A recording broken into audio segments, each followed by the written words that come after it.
Chanakya coaching centre में आप सभी का स्वागत है। एक बार फिर से आपके लिए लेकर आए हैं अनुवाद बनाने के नियम। हम आपको बहुत सारे अनुवाद बनाने का नियम बताए थे। चलिए एक बार फिर से आपको हम बताएंगे आगे अनुवाद कैसे बनाना है। चलिए आइए शुरू करते हैं। जैसे कि आप यहाँ देख सकते हैं, यहाँ लिखा है ऐशा। ऐशा का मतलब होता है यह। जो ऐशा है वह पुल्लिंग के लिए है। ऐशा, ऐशा का मतलब भी होता है यह। यह जो ऐशा है वह स्त्रीलिंग के लिए है। एतत्, एतत् का मतलब भी होता है यह, और जो एतत् है वह नपुंसक लिंग के लिए है। मतलब हमारे पास यह का 3 वर्ड मीनिंग है। पहला है ऐसा, ऐसा, एतत्। तो पहला जो है ऐसा, यह पुल्लिंग के लिए है। जो ऐसा है वह स्त्रीलिंग के लिए है, और एतत् है वह नपुंसक लिंग के लिए है। यहाँ फिर से यह का 3 वर्ड मीनिंग है। यह यदि पुल्लिंग में हो तो अयम का लगाना है। यह यदि स्त्रीलिंग में हो तो इयम का प्रयोग करना है। यह यदि नपुंसक लिंग में हो तो इदम का प्रयोग करना है। अर्थात हमारे पास यह यहाँ भी है और यह यहाँ भी है। इन दोनों में से किसी का भी हम प्रयोग कर सकते हैं तो गलत नहीं होगा। चलिए इसके आगे हम और भी आपको बताएं। जैसे कि यहाँ लिखा है भवान। भवान मतलब आप, यह पुल्लिंग के लिए है। भवती मतलब आप, यह स्त्रीलिंग के लिए है। यदि कोई लड़का रहता है तो हम भवान का प्रयोग करते हैं। यदि कोई लड़की हो तो हम भवती का प्रयोग करते हैं। फिर आप इधर देख सकते हैं, हम आपको कुछ वर्ड मीनिंग दिए। जैसे कि पुस्तकम, पुस्तकम का मतलब पुस्तक। दूरवाणी, दूरवाणी का मतलब मोबाइल। आकाशवाणी, आकाशवाणी का मतलब रेडियो। द्विचक्रिका का मतलब साइकिल। द्विचक्रयानम का मतलब मोटरसाइकिल। त्रिचक्रिका का मतलब रिक्शा। त्रिचक्रयानम का मतलब टेम्पू। लोकयानम का मतलब बस। धूमयानम का मतलब रेलगाड़ी। जरा इस पर ध्यान दीजिएगा, लिखा द्विचक्रिका और द्विचक्रयानम। होता यह है कि जिसमें ईंधन की खपत ना हो, जिसमें ईंधन की खपत ना हो उसमें हम चक्रिका का प्रयोग करते हैं, और जिसमें ईंधन का प्रयोग हो उसमें हम चक्रयानम का प्रयोग करते हैं। जैसे कि यहाँ देखिए, एक है साइकिल और दूसरी है मोटरसाइकिल। तो साइकिल में किसी प्रकार का ईंधन का प्रयोग नहीं किया जाता है। ईंधन का मतलब तेल का प्रयोग नहीं किया जाता है। लेकिन मोटरसाइकिल में तेल का प्रयोग किया जाता है। जिसमें तेल का प्रयोग नहीं किया जाता है उसमें लिखेंगे चक्रिका। जैसे कि साइकिल में 2 चक्के होते हैं तो 2 चक्के का हो जाएगा द्वि, और चक्रिका का मतलब चक्के। अर्थात 2 चक्के वाली गाड़ी जो होती है उसे कहते हैं द्विचक्रिका, जिसमें तेल न लगता हो। लेकिन 2 चक्के वाली गाड़ी हो लेकिन जिसमें तेल लगता हो तो उसे बोलेंगे द्वि का मतलब 2, चक्र का मतलब चक्र, अर्थात 2 चक्के। यानम का मतलब गाड़ी, अर्थात 2 चक्के वाली गाड़ी। तो जिसमें तेल नहीं लगती उसमें चक्रिका लगाते हैं, और जिसमें तेल लगता है उसमें हम चक्रयानम का प्रयोग करते हैं। यहाँ देखिए रिक्शा, रिक्शा में 3 चक्के होते हैं। तो रिक्शा में 3 चक्के होते हैं पर उसमें तेल नहीं लगते हैं, इसीलिए यहाँ लिखा है त्रि का मतलब 3, चक्रिका का मतलब चक्के, अर्थात 3 चक्के। तो त्रिचक्रिका का मतलब रिक्शा। त्रिचक्रयानम, यहाँ टेम्पू है। त्रिचक्रयानम का मतलब है टेम्पू। टेम्पू क्या है कि 3 चक्के वाले तो है पर उसमें तेल की खपत होती है, अर्थात तेल लगता है, इसलिए यानम, चक्रयानम का प्रयोग किया गया है। त्रिचक्रयानम का 3 चक्के वाली गाड़ी, अर्थात त्रिचक्रयानम मतलब टेम्पू। लोकयानम, लोक का मतलब लोग होते हैं, यान का मतलब गाड़ी, अर्थात लोगों की जो गाड़ी होती है उसे बस कहते हैं, लोकयानम। धूमयानम, जो धूम मचाती हुई चलती है उसे कहते हैं रेलगाड़ी, जिसे हम संस्कृत में बोलते हैं धूमयानम मतलब रेलगाड़ी। खैर आपको हम इधर वर्ड मीनिंग बताएं और कुछ इधर भी आपको हम बताएं। खैर आगे हम आपको कुछ और भी बताते हैं जिसे आप लिखते रहें आगे। और मुझे निवेदन है कि आप इसे क्या करें, आपसे निवेदन है कि आप क्या करें कि इसको पूरा लिख ले और इसको भी लिख ले, तब आपको अनुवाद बनाने में बहुत ही सरल तरीका से आप अनुवाद बना सकेंगे। और भी आपको कुछ लिखकर दिखाते हैं।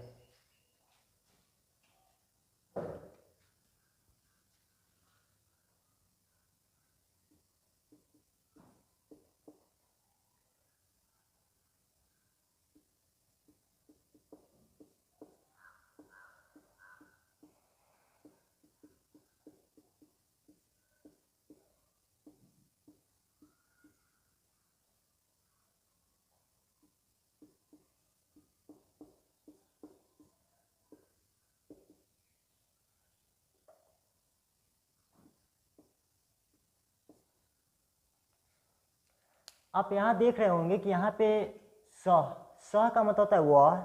यदि कोई पुल्लिंग में हो तो उसे हम सह का प्रयोग करते हैं। सा का मतलब होता है वह। यदि कोई स्त्रीलिंग में हो तो हम सा का प्रयोग करते हैं। यदि कोई नपुंसक लिंग में वह हो तो उसे हम तत् का प्रयोग करते हैं। जैसे कि स सा तत् हो गया, तो स पुल्लिंग के लिए, सा स्त्रीलिंग के लिए और तत् नपुंसक लिंग के लिए। अब कोई भी वर्ड मीनिंग हो, मुझे कैसे पता चलेगा कि कौन स्त्रीलिंग है, कौन पुल्लिंग है और कौन नपुंसक लिंग है? जब तक स्त्रीलिंग पुल्लिंग और नपुंसक लिंग पता ना हो तब तक आप अनुवाद नहीं बना सकते हैं। तो चलिए हम पहले आपको एक अनुवाद देते हैं और उसके बाद हम आपको बताते हैं कि कैसे पता करेंगे स्त्रीलिंग पुल्लिंग और नपुंसक लिंग।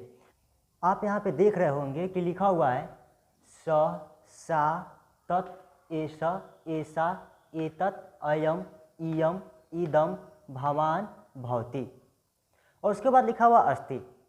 कहने का मतलब यह है कि यह जितने भी शब्द दिए हुए हैं, स सा तत् ऐसा ऐसा, जितने भी ये शब्द दिए हुए हैं, इन सभी शब्दों के साथ अस्ति का प्रयोग किया जाता है। किसका प्रयोग किया जाता है? अस्ति का प्रयोग किया जाता है। स का मतलब वह, सा का मतलब वह, तत् का मतलब वह, ऐसा ऐसा एतत् अयम इयम इदम का मतलब यह होता है, भवान मतलब आप, भवति मतलब आप, और इन सभी के साथ अस्ति का प्रयोग करना है। जैसे कि इन सभी का हम आपको हिंदी में अभी हम आपको लिखे हैं और आपको हम अभी बताए हैं। तो चलिए हम इसको बनाकर दिखाते हैं कि कैसे बनाते हैं। जैसे लिखा है वह लड़की है, क्या है? वह लड़की है, वह रिक्शा है, यह बस है, वह पुस्तक है। इन सभी अनुवाद को बनाने से पहले हम आपको एक छोटी सी ट्रिक बताते हैं जिस पर आप ध्यान दीजिएगा। जैसे कि यहाँ लिखा है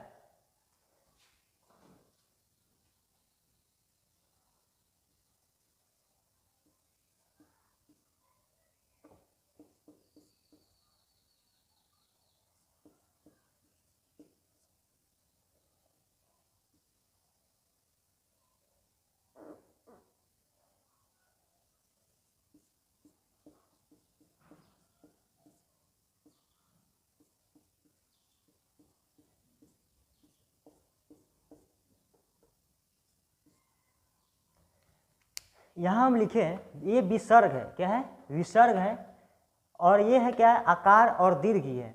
यह है आधा म। अब जा देखते हैं संस्कृत शब्द के अंत में, संस्कृत शब्द के अंत में यदि विसर्ग दिया हो तो वह शब्द पुल्लिंग होगा। क्या समझना है हमें? उस शब्द को हमें पुल्लिंग समझना है। यदि संस्कृत शब्द के अंत में यदि विसर्ग हो तो उसे हमें पुल्लिंग समझना है। यदि संस्कृत शब्द के अंत में आकार हो, जैसे कि सीता, अंत में क्या है? आ है, यानी कि आकार है, तो ये जो शब्द है वह क्या है? एक स्त्रीलिंग शब्द है। अंत में आकार हो या चाहे दीर्घ ई हो तो उसे हमें क्या समझना है? स्त्रीलिंग समझना है। जैसे कि नदी, नदी के अंत में क्या है? दीर्घ ई है, तो नदी क्या शब्द है? एक स्त्रीलिंग शब्द है। यदि विसर्ग हो तो क्या समझना है? पुल्लिंग समझना है। जैसे कि लिखा हो बालकः, तो बालकः के अंत में क्या है? विसर्ग है, इसका मतलब यह जो बालक शब्द है वह क्या है? पुल्लिंग है। यदि अंत में यदि आधा म लिखा हो, अर्थात यह यदि आधा म दिया हो तो मुझे उसे नपुंसक लिंग समझना है। यदि आधा म दिया हो तो नपुंसक लिंग समझना है। जैसे कि यहाँ देखिए, यहाँ लिखा है पुस्तकम, पुस्तक के अंत में क्या है? आधा म है, इसका मतलब जो पुस्तक शब्द है संस्कृत में क्या है? नपुंसक लिंग है। मोबाइल के संस्कृत क्या दी हुई है? दूरवाणी दी हुई है, क्या है? दूरवाणी। तो दूरवाणी के अंत में क्या है? दीर्घ ई है, इसका मतलब यह है एक स्त्रीलिंग है। हमें हिंदी शब्द नहीं देखना है। मोबाइल के अंत में ल है, ल में अ है, तो हमें मोबाइल अंत में नहीं देखना है। हमें देखना है कि मोबाइल की संस्कृत क्या होती है, तो मोबाइल की संस्कृत दूरवाणी होती है। तो संस्कृत शब्द में हमें देखना है, हिंदी शब्द में नहीं। तो अंत में दीर्घ ई है, इसका मतलब दूरवाणी क्या है? स्त्रीलिंग है। रेडियो को आकाशवाणी कहते हैं संस्कृत में, तो अंत में क्या है? दीर्घ है, इसका मतलब क्या है? आकाशवाणी स्त्रीलिंग है, अर्थात रेडियो जो है संस्कृत में स्त्रीलिंग है। साइकिल का लिखा हुआ है द्विचक्रिका, तो हम आपको बताएं कि अंत में यदि आकार हो, देखिए आकार हो तो उसे क्या समझना है? स्त्रीलिंग समझना है। इसका मतलब संस्कृत में साइकिल क्या है? स्त्रीलिंग है। मोटरसाइकिल को संस्कृत में बोलते हैं द्विचक्रयानम। क्या बोलते हैं? द्विचक्रयानम। द्विचक्रयानम बोलते हैं, अंत में क्या है? आधा म है। इसका मतलब यह है कि मोटरसाइकिल संस्कृत में नपुंसक लिंग है, क्योंकि आधा म हो तो हमें नपुंसक लिंग समझना है। खैर हम आपको बताते हैं मोटरसाइकिल हिंदी में स्त्रीलिंग है लेकिन संस्कृत में नपुंसक लिंग है। रिक्शा देखते हैं कि संस्कृत में क्या है, तो रिक्शा जो है संस्कृत में लिखा है द्विचक्रिका, अंत में क्या है? आकार है, इसका मतलब है कि रिक्शा संस्कृत में स्त्रीलिंग है। टेम्पू, टेम्पू के अंत में क्या है? त्रिचक्रयानम, अर्थात अंत में क्या है? आधा म है। इसका मतलब यह है कि यह जो टेम्पू है संस्कृत में त्रिचक्रयानम, यह क्या है? एक नपुंसक लिंग है। बस का लिखा है लोकयानम, तो अंत में क्या आधा म है, इसका मतलब बस जो है संस्कृत में क्या है, नपुंसक लिंग है। रेलगाड़ी, रेलगाड़ी को क्या कहते हैं, धूमयानम, इसका मतलब यह है कि अंत में म है, इसका मतलब कि रेलगाड़ी संस्कृत में नपुंसक लिंग है। अंत में यदि संस्कृत शब्द के अंत में यदि विसर्ग हो तो पुल्लिंग समझना है, आकार या चाहे दीर्घ हो तो स्त्रीलिंग समझना है, यदि आधा म हो तो नपुंसक लिंग समझना है। चलिए यहाँ पे अनुवाद दिया हुआ है, जैसे कि हम आपको बनाकर दिखाते हैं।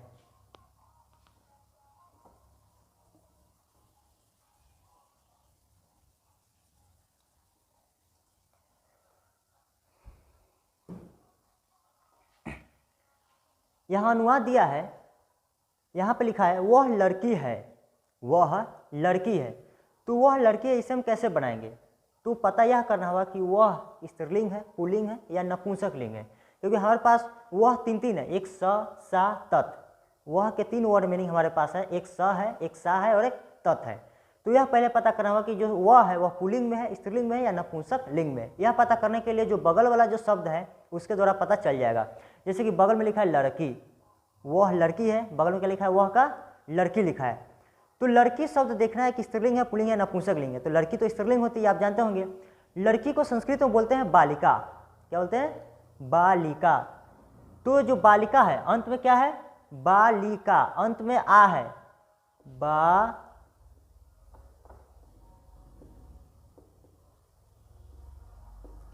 अंत में क्या लिखा है, आकार लिखा है, इसका मतलब जो बालिका है वह क्या है, स्त्रीलिंग है।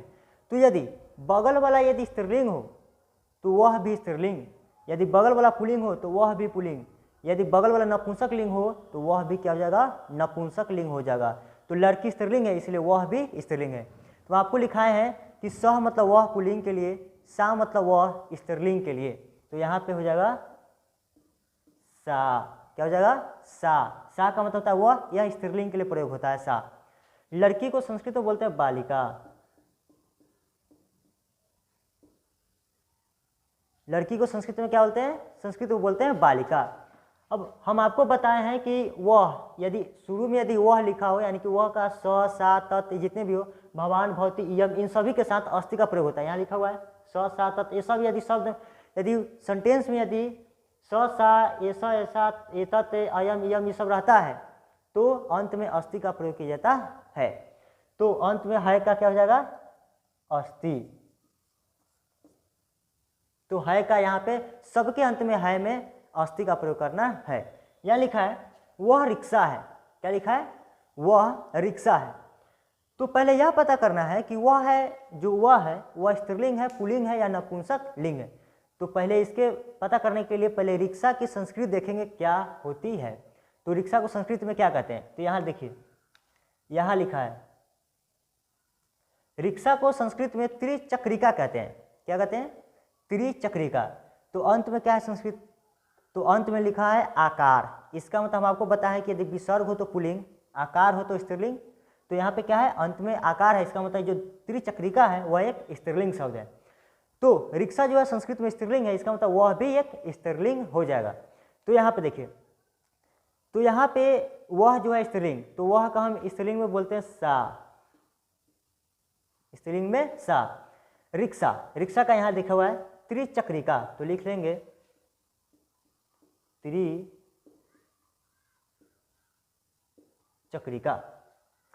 वह का सा, रिक्शा का त्रिचक्रिका। उसके बाद है का क्या हुआ, तो है का सबके अंत में अस्थि लिखना है, क्योंकि ये यदि शुरू में यदि स हो, सा हो, तत् हो, अयम हो, ये सभी यदि हो तो लास्ट में है में अस्थि का प्रयोग करना है। तो यहाँ पे लिख देंगे अस्थि। चलिए, यह लिखा हुआ है अस्थि। अब देखते हैं, यहाँ पे लिखा हुआ है यह बस है। क्या लिखा हुआ है, यह बस है। इसे कैसे बनाएंगे, तो पहले बना लेते हैं।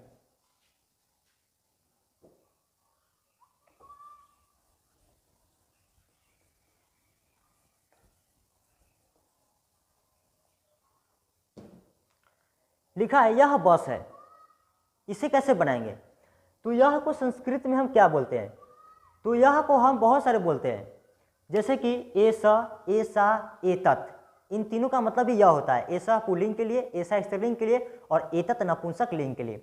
उसके अलावा हमारे पास 3 और वर्ड मीनिंग है, जैसे कि अयम मतलब यह, इदम मतलब यह और इयम का मतलब ही यह होता है। तो जो अयम होता है वह पुल्लिंग के लिए है, अयम क्या है, एक पुल्लिंग के लिए, और इयम, इयम जो है स्त्रीलिंग के लिए, और ईदम क्या है, एक नपुंसक लिंग के लिए। इन तीनों का मतलब ही यह होता है।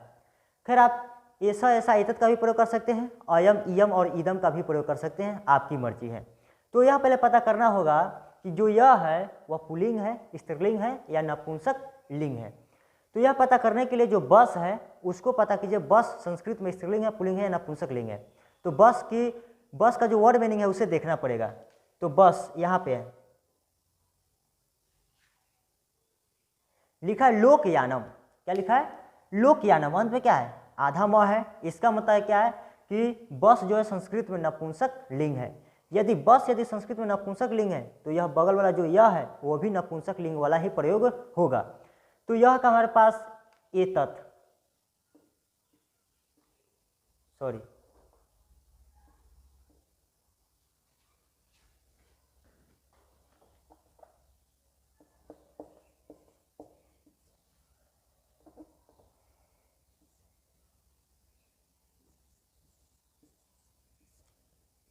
यहां देखिए यह बस है, तो यह का हो गया एतत् या ईदम का भी प्रयोग कर सकते हैं। इन दोनों में से कोई भी आप प्रयोग कर सकते हैं, एतत् या ईदम। उसके बाद बस का तो यहाँ पे लिखा है लोकयानम, तो यहाँ पे लिख देंगे बस का लोकयानम। बस का हो गया लोकयानम। और है का क्या हुआ, तो है का तो आपको बताया है कि है का अस्थि लिखना है, तो हो गया एतत् लोकयानम अस्ति अथवा ईदम लोकयानम अस्ति। इन दोनों में से आप कोई भी बना सकते हैं, कोई गलत नहीं होगा। उसके बाद लिखा है वह पुस्तक है। क्या लिखा है, वह पुस्तक है। तो हम आपको बता दिए हैं कि वह पता करना है कि स्त्रीलिंग में है, पुल्लिंग में है, नपुंसक लिंग में है। इसे पता करने के लिए जो पुस्तक है उसका पता कीजिए कि पुस्तक स्त्रीलिंग में है, पुल्लिंग में है या नपुंसक लिंग में। तो पुस्तक को संस्कृत में क्या कहते हैं, या देखिए पुस्तक को संस्कृत में पुस्तकम बोलते हैं। क्या बोलते हैं, पुस्तकम। और अंत में क्या है, आधा म है। इसका मतलब यह है कि जो पुस्तक है संस्कृत में नपुंसक लिंग है, तो बगल वाला भी जो शब्द है वह भी नपुंसक लिंग हो जाएगा। तो यहाँ पे पुस्तक नपुंसक लिंग है तो वह भी नपुंसक लिंग हो जाएगा।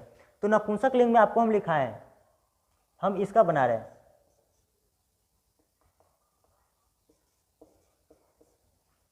वह को नपुंसक लिंग में तत् कहते हैं। पुस्तक को अभी हम वहां पे लिखे हैं पुस्तकम। पुस्तक को क्या कहते हैं, पुस्तक को पुस्तकम कहते हैं। और है का क्या होगा, तो है का हम आपको बताएं कि है का अस्थि होगा। चलिए, ये हम इतने सारे अनुवाद आपको हम बताए, इसके अलावा और भी ज़्यादा हम आपको अनुवाद बता रहे हैं और आप बनाने का सीखिए। आप यहाँ पर देख सकते हैं कि बहुत सारे वर्ड मीनिंग और भी ज़्यादा दिए गए हैं, जैसे कि उत्पीठिका। उत्पीठिका का मतलब डेस्क, जिस पर हम नोटबुक रहकर हम पढ़ते हैं उसे हम बोलते हैं उत्पीठिका। और फलकम का मतलब टेबल, लंबासनम का मतलब बेंच, जिस पर बैठकर आप पढ़ते हैं उसे बोलते हैं लंबासनम संस्कृत में। चषका का मतलब गिलास, जल पात्रम का मतलब लोटा, विद्यालय का मतलब स्कूल, लेखनी का मतलब कलम। ये हमारे पास इतने सारे वर्ड मीनिंग है, हम आपको बताकर संस्कृत में बताएंगे कि कैसे हम अनुवाद बनाते हैं। जैसे कि यहाँ पे लिखा हुआ है यह डेस्क है। क्या लिखा हुआ है, यह डेस्क है। इसे हम कैसे बनाएंगे, तो पहले यह पता करना है कि यह स्त्रीलिंग में है, पुल्लिंग में है या नपुंसक लिंग में। यह पता करने के लिए जो बगल वाला जो शब्द है उसको संस्कृत को देखना है। तो डेस्क की संस्कृत क्या होती है, तो डेस्क को संस्कृत में बोलते हैं उत्पीठिका। क्या बोलते हैं, उत्पीठिका। तो अंत में उत्पीठिका के अंत में क्या है, आकार है। हमें संस्कृत शब्द के अंत में देखना है, हिंदी शब्द के अंत में नहीं देखना है। तो अंत में क्या है, आकार है। इसका मतलब हम आपको बताएं कि आकार या दीर्घ ई हो तो वह स्त्रीलिंग। तो यहाँ पे अंत में क्या है, आकार है। इसका मतलब क्या है, उत्पीठिका एक स्त्रीलिंग शब्द है। तो यदि उत्पीठिका स्त्रीलिंग है तो इसका मतलब डेस्क जो शब्द है वह संस्कृत में एक स्त्रीलिंग शब्द है। तो चलिए, तो डेस्क को पहले हम लिख देते हैं। डेस्क को बोलते हैं उत्पीठिका। डेस्क को संस्कृत में क्या बोलते हैं, उत्पीठिका। चलिए, यह स्त्रीलिंग है। डेस्क यदि स्त्रीलिंग है तो यह भी क्या हो जाएगा, स्त्रीलिंग शब्द हो जाएगा। तो स्त्रीलिंग में हम आपको लिखाए थे ऐसा या आप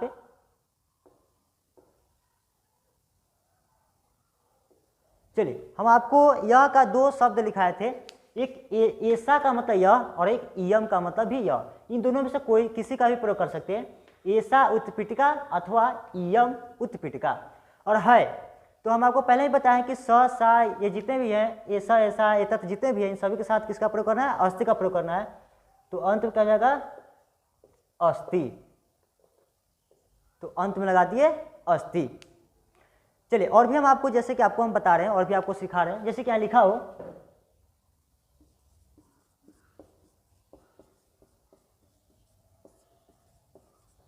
वह गिलास है। क्या लिखा है, वह गिलास है। पहले यह पता करना है कि वह स्त्रीलिंग में है, पुल्लिंग में है, नपुंसक लिंग में है। तो पहले देखना है कि गिलास को संस्कृत में क्या कहते हैं। तो गिलास को संस्कृत में यहाँ देखिए लिखा है, यहाँ पे चस्कः। क्या लिखा है, चस्कः। चस्कः का मतलब गिलास।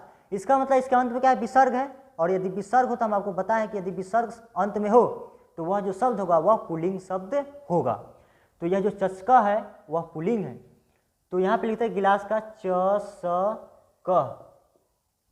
चस्का का मतलब गिलास। तो यदि गिलास यदि पुल्लिंग है, यहाँ चस्का, तो वह भी पुल्लिंग हो जाएगा। तो वह पुल्लिंग के लिखे हैं सः। क्या लिखे थे, सः। और है का आपको लगाना है हमेशा अस्थि।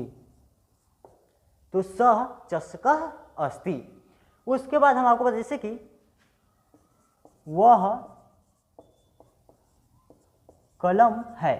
क्या लिखा है, वह कलम है। तो कलम का पहले पता करना है कि स्त्रीलिंग है, पुल्लिंग है, नपुंसक लिंग है। तो यहाँ देखिए लिखा है लेखनी। लेखनी का मतलब कलम लिखा हुआ है। तो कलम को संस्कृत में बोलते हैं लेखनी।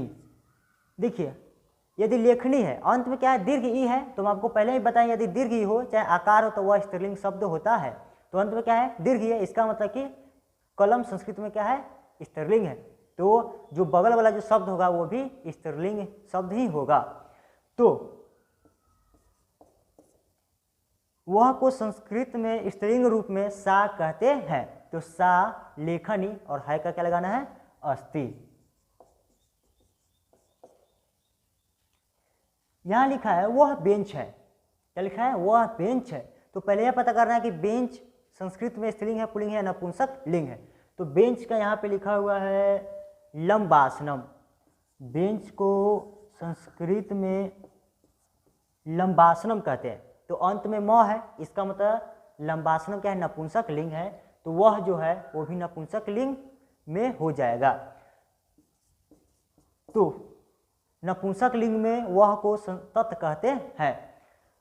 तत् लंबासनम। और है का क्या होगा, तो अस्थि। तो वह का तत् हो गया, बेंच का लंबासनम और है का अस्थि।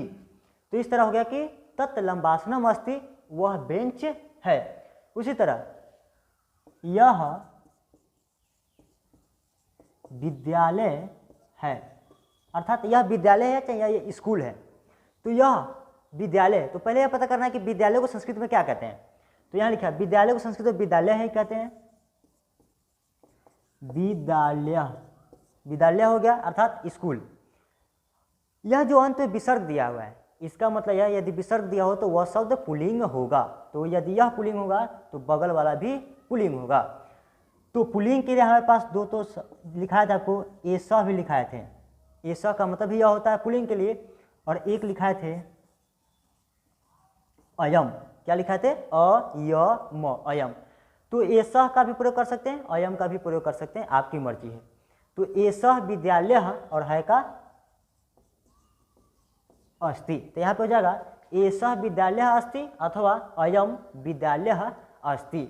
इस तरह से हो जाएगा यह विद्यालय है। चलिए मुझे विश्वास है कि आपको यह बनाने आ गया होगा।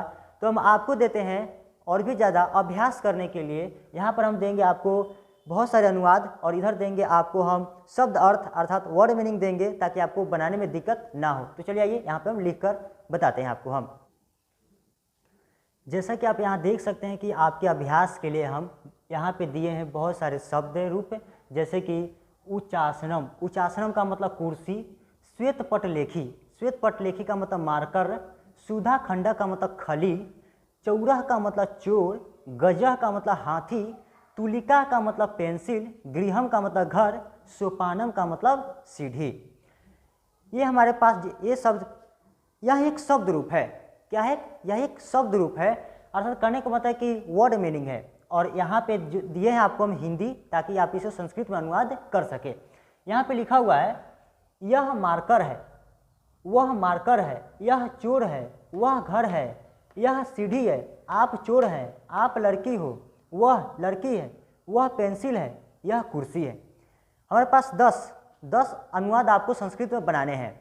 चलिए हम आपको संस्कृत में अनुवाद बनाकर आपको हम यहाँ पर दिखाएंगे। इसके पहले आप क्या कीजिए कि जितने भी लिखे हुए अनुवाद हैं यहाँ पे, जितने भी हिंदी में दिए हुए हैं वाक्य, इन सभी का आप कॉपी में उतार लीजिए और सबसे पहले इसे आप बना लीजिए।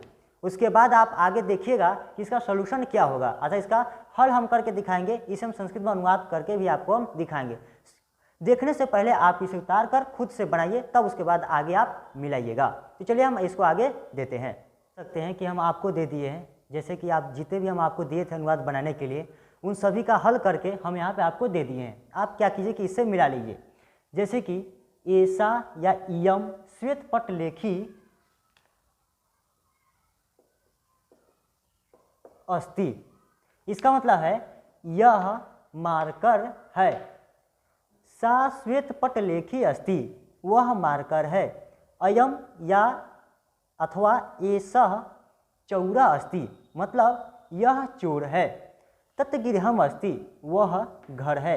एतत् अथवा इदम सो, यहाँ पे थोड़ी सी गलती हो गई, सोपानम, क्या होगा?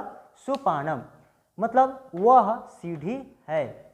आप चोर है। भवान चौरः अस्ति, भवती बालिका अस्ति, आप लड़की हैं। सा बालिका अस्ति, वह लड़की है। सा तुलिका अस्ति, वह पेंसिल है। एतत् अथवा इदम उचासनम अस्ति, इसका मतलब हो गया यह कुर्सी है। मुझे विश्वास है कि आपको मेरी बातें समझ में आई होगी। हम आपको मिलेंगे फिर अगले वीडियो में, तब तक के लिए जय हिंद।